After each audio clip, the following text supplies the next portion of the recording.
जंगल में अभी बारिश का मौसम चल रहा है। अनाज जमा करने के लिए सभी पक्षी सुबह सुबह अपने घोंसले से निकल पड़ते हैं। इस वजह से सारे पंछियों के बच्चे घर पर अकेले ही रहते हैं, जिसका फायदा शिकारी पंछी उठाते हैं। रोज किसी न किसी के बच्चे मर रहे हैं। भैया, मम्मी पापा कहाँ हैं? वो कहाँ जाते हैं रोज? सोनू तीनों भाइयों में सबसे बड़ा और समझदार था, जो माता पिता की गैर हाजिरी में अपने भाइयों का ख्याल रखता था। छोटे, हमारे मम्मी पापा हमारे लिए दाना पानी लाने गए हैं। हम अभी छोटे हैं ना, इसीलिए हम उड़ भी नहीं सकते। और मम्मी पापा के साथ साथ जंगल के बाकी के पक्षी भी जंगल से बाहर जाकर शहर से हमारे लिए दाना पानी लाने गए हैं। जब मैं बड़ा हो जाऊंगा तब मैं भी मम्मी पापा के साथ जाकर दाना पानी लाऊंगा। अरे भैया, पहले बड़े तो हो जाओ और अभी के लिए ये खाना जो मम्मी ने बनाया है उसे खाकर उड़ने का अभ्यास करो। इधर लाडो और उसका पति जंगल के बाहर आ गए थे और थके हारे एक पेड़ की डाली पर बैठ जाते हैं। शायद आज हमें खाली हाथ ही जाना पड़ेगा। बारिश की वजह से चारों तरफ सिर्फ पानी ही पानी है। हाँ, वो तो सही है, लेकिन हम यूं ही खाली हाथ नहीं जा सकते। बच्चे हमारे घर पर राह देख रहे होंगे। हमारे बच्चे बड़े हो रहे हैं और उसी के साथ साथ उनकी भूख भी बढ़ रही है। आप एक काम करो, आज के लिए जितना खाना जमा हुआ है उसे मुझे दे दो और आप पानी की तलाश में थोड़ा आगे जाओ। हाँ लाडो, जंगल में जो खंडर के पास कुआं है उसके अंदर जरूर पानी होगा। मुझे अभी निकलना होगा, मुझे आने में देरी होगी। तब तक तुम बच्चों के पास चले जाओ। लाडो जंगल की तरफ निकल पड़ती है और जैसे ही थोड़ी दूर आ जाती है, मौसम में अचानक बदलाव के कारण तूफान के साथ साथ तेज बारिश शुरू हो जाती है। हे ऊपर वाले, अचानक ही बारिश कैसे शुरू हो गई? अभी तो मेरा घोंसला बहुत दूर है, मुझे जल्दी से घर जाना होगा। तभी नीचे से टूनी चिड़िया लाडो चिड़िया को आवाज देती है। लाडो, अरे ओ लाडो, सुनो तो, मेरी मदद करो। लाडो चिढ़ती हुई थी, लेकिन उसे कोई मदद के लिए पुकारता तो कभी भी किसी को मना नहीं करती। लाडो टूनी चिड़िया के पास आ जाती है। क्या हुआ टूनी बहन, आप इतनी बारिश में भीग क्यों रही हो? अरे लाडो, अभी तक मेरा घोंसला बना ही नहीं और ये अचानक बारिश शुरू हो गई। बारिश का सारा पानी मेरे घोंसले में आ रहा है। तुम दरवाजा बनाने में मेरी थोड़ी मदद करो, नहीं तो मेरा पूरा घोंसला पानी में बह जाएगा। लाडो और टूनी मिलकर घोंसले का दरवाजा बना देते हैं, जिस वजह से टूनी की घोंसले में पानी आना बंद हो जाता है। शुक्रिया लाडो बहन, मैंने बहुत सारे पंछियों को आवाज लगाई, लेकिन किसी ने मेरी मदद नहीं की। मेरी वजह से तुम्हारा खाना भी बिक गया। ये लो, मैंने तुम्हारे लिए खाना इस डिब्बे में पैक किया है, जिससे तुम्हारा खाना भी खराब नहीं होगा। शुक्रिया बहन, अभी मुझे चलना होगा। घर पर मेरे बच्चे मेरी राह देख रहे होंगे। इधर बच्चे भी बहुत देर से मम्मी पापा की राह देख रहे थे। बारिश के कारण बाकी के पशु पक्षी पहले से ही अपने घोंसले में पहुंच चुके थे। रास्ते में ना रुकते हुए लाडो अपने घर की तरफ निकल पड़ी थी। तभी अचानक कालू कौवा लाडो को आवाज लगाता है। लाडो, अरे ओ लाडो, जरा इधर तो आओ। लाडो कालू के घोंसले के पास आ जाती है।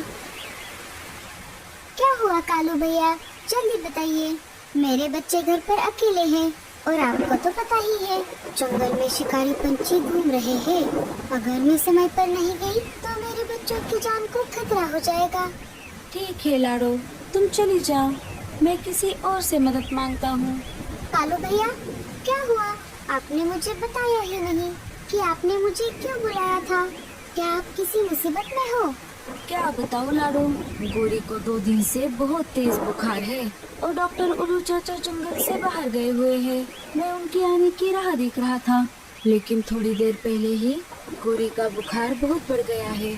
इसीलिए मैं हमारे पास वाले जंगल के डॉक्टर तोता को बुलाने जा रहा था। मैं गोरी को अकेला इस हालत में नहीं छोड़ सकता, इसीलिए मैंने तुम्हें आवाज दिया था। लेकिन तुम्हें तो अपने बच्चों के पास जाना है। तुम चले जाओ लाडो, मैं किसी और से मदद मांगता हूँ। कालू भैया, मुझे माफ कर दीजिए। आपकी बात सुने बगैर मैंने मेरी बात बोल दी। आप जाकर डॉक्टर को लेकर आओ, मैं गोरी बहन के पास रुकती हूँ। लेकिन तुम्हारे बच्चे? मुझे मेरे बच्चों की चिंता नहीं है। जब तक मैं या बल्लू जी उनको आवाज नहीं देंगे, वो दरवाजा नहीं खोलेंगे। शिकारी पंछियों से कैसे बचना है, ये मैंने उनको अच्छी तरह से सिखाया है। अब आप जल्दी जाइए और डॉक्टर तोता को लेकर आइए। ठीक है लाडो, मैं चलता हूँ। कालू वहाँ से निकल पड़ता है और पास वाले जंगल जाकर डॉक्टर तोता को अपने साथ लेकर आता है। कालू और डॉक्टर गोरी के पास आ जाते हैं। डॉक्टर गोरी की जांच करते हैं और उसे इंजेक्शन और दवाई दे देते हैं। आपका बहुत बहुत शुक्रिया डॉक्टर जी।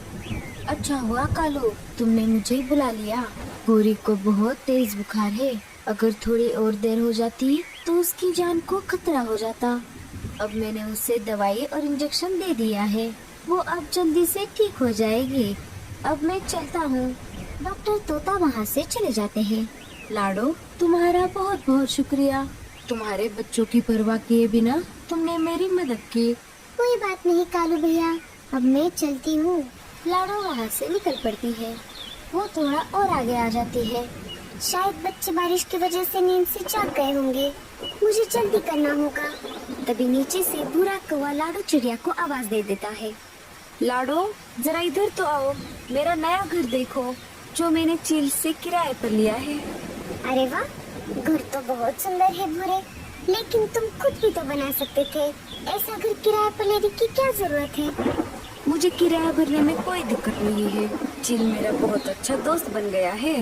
अरे तुम अंदर तो आओ, बाहर क्यों भीग रही हो? थोड़ी देर ठहरो, मैं तुम्हारे लिए खाना बनाता हूँ। लाडो को दाल में कुछ काला लग रहा था, क्योंकि भूरा कौवा कभी भी इतनी मीठी मीठी बातें नहीं करता था। भूरे, मैं जरा जल्दी में हूँ, मैं तुम्हारे घर बाद में आ जाती हूँ। मेरे बच्चे घर में अकेले हैं। हाँ भाई, मेरे गरीब के घर कौन आएगा? अभी मैं पहले वाला कौवा नहीं रहा ना, कोई मेरे ऊपर क्यों यकीन करेगा? भूरे के बहुत देर तक मनाने के बाद लाडो घर के अंदर चली जाती है और जैसे ही लाडो घर के अंदर जाती है, भूरा कौवा बाहर से दरवाजा बंद कर देता है। अरे अरे भूरे, तुमने दरवाजा बाहर से क्यों लगा लिया? जल्दी से दरवाजा खोलो, मेरे बच्चे घर पर अकेले हैं, मुझे छोड़ दो। अरे लाडो, तुम पूछ रही थी ना मैं कैसे अपना किराया भरता हूँ। अब तुम्हारे समझ में आ गया होगा। जब तक तुम यहाँ पर कैद हो, चील तुम्हारे बच्चों को एक एक करके खा जाएगा और तुम्हारे पति को भी खंडर के पास मैंने कैद किया है। नहीं नहीं, मेरे बच्चों को कुछ मत करो। अगर चील को खाना ही है तो मुझे खा ले। उन छोटे बच्चों ने क्या किया है? सुबह जब लाडो और बल्लू चिड़ा अनाज लाने के लिए निकल पड़े थे, तब से भूरा और चील उन दोनों पर नजर रख रहे थे। इधर लाडो कैद थी और उधर लाडो का पति। बच्चों के पास कोई नहीं था जो उनकी सहायता करे। भैया, मुझे बहुत भूख लगी है और घर का सारा खाना खत्म हो गया है। हाँ भैया, मुझे भी भूख और प्यास लगी है। पानी की समस्या तो अभी नहीं है। चलो देखते हैं पानी आ रहा है या नहीं। जैसे ही बच्चों ने बाहर देखा, उनके घोंसले के बाहर बहुत सारा पानी एक छोटे से कटोरे में जमा हो गया था। बच्चे आराम से वो पानी पीने लगे। इधर लाडो घर में कैद थी और कुछ कर भी नहीं सकती थी। तभी वहाँ पर मीनू मौसी आ जाती है और लाडो को खिड़की से इशारे की भाषा में शांत होने को कहती है। लाडो मीनू मौसी को सारी घटना बता देती है। अच्छा, तो ऐसी बात है। रुको, मैं अभी इस कलमुहे भूरे को सबक सिखाती हूँ। भूरा कौवा बाहर आराम से धूप सेक रहा था। तभी मीनू मौसी उस पर हमला कर देती है। अरे कलमुहे कौवे, तो तू है जिसकी वजह से जंगल के बच्चे चील का शिकार हो रहे हैं। मीनू मौसी भूरे को बहुत मारती है। जैसे तैसे जान छुड़ाकर भूरा वहाँ से भाग जाता है। मीनू मौसी लाडो को आजाद कर देती है। आपका बहुत बहुत शुक्रिया मीनू मौसी, आपने मुझे इस बड़े संकट से बाहर निकाला। अरे बस कर पगली, रुलाएगी क्या? अपनी जान छुड़ाकर भूरा कौवा चील के पास आ जाता है और उसे सारी बात बताता है। भूरे के बच्चे, ये तूने क्या कर दिया? खुद तो मार खा कर आ गया है और ऊपर से ये भी बता दिया कि मैंने बल्लू को यहाँ पर कैद किया है। वो लाडो बहुत होशियार चिड़िया है और उससे भी ज्यादा खतरनाक वो मीनू मौसी। अब वो किसी भी वक्त राजा जी और सिपाहियों को लेकर यहाँ आती होगी। इससे पहले हमें यहाँ से भागना होगा। बूढ़े कौवे की हालत देखकर चील बल्लू चिड़ी को भी छोड़ देता है और वहाँ से भाग जाता है। लाड़ो और बल्लू चिड़ा बच्चों के पास आ जाते हैं और मजे से रात का खाना खाकर सो जाते हैं। तो दोस्तों, कैसी लगी आपको हमारी ये कहानी? हमें कमेंट्स में जरूर बताना और स्टोरी अच्छी लगे तो लाइक और शेयर जरूर कर देना। हमें ये कहानी से ये शिक्षा मिलती है, अपने माता पिता की मेहनत और अपने बच्चों के प्रति प्यार को कभी भी कम समझना नहीं चाहिए। माता पिता अपने बच्चों के लिए अपनी जान भी दांव पर लगा सकते हैं।